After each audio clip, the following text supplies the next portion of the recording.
for supporters of a net to prevent suicides at the Golden Gate Bridge. As ABC 7 News reporter Jonathan Bloom tells us, one of those supporters is a man who almost jumped 10 years ago.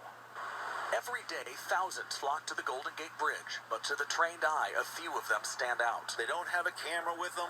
They're not talking to folks. They're not smiling. Retired CHP Sergeant Kevin Briggs spotted just that on March 11th, 2005.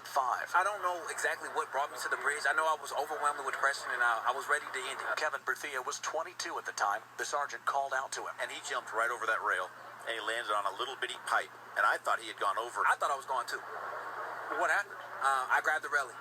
Yeah, he kind of distracted me, and I grabbed the railing. Sergeant Briggs talked Kevin back to safety, as he's done with countless others and written about in his new book. But others have still perished, like Kyle Gamboa. He was 18 years old, and he jumped off the Golden Gate Bridge September 20th, 2013. His parents made a promise to the Bridge District. We told them that we would be coming to every meeting until they did put up a suicide prevention barrier. 2 years later, they're getting their wish. What we're talking about here is a very serious bridge project. The board agreed to hire the firm that designed this concept of a steel net as a first step in putting the contract out to bid.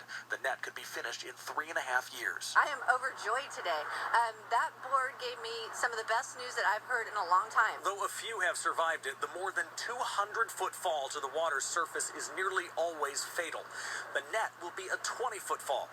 Not fatal, but certainly not fun. While it may prevent people from falling to their death, it will be rather very unpleasant experience to fall into a steel net. The district's chief engineer says it's such a deterrent that elsewhere in the world it's kept people from jumping in the first place. It would have stopped me right then and there. Kevin believes it'll keep families from losing those they care about the most. If there was a net there, I really feel that he would have jumped in that net, and he would be here today. At the Golden Gate Bridge, Jonathan Bloom, ABC 7 News.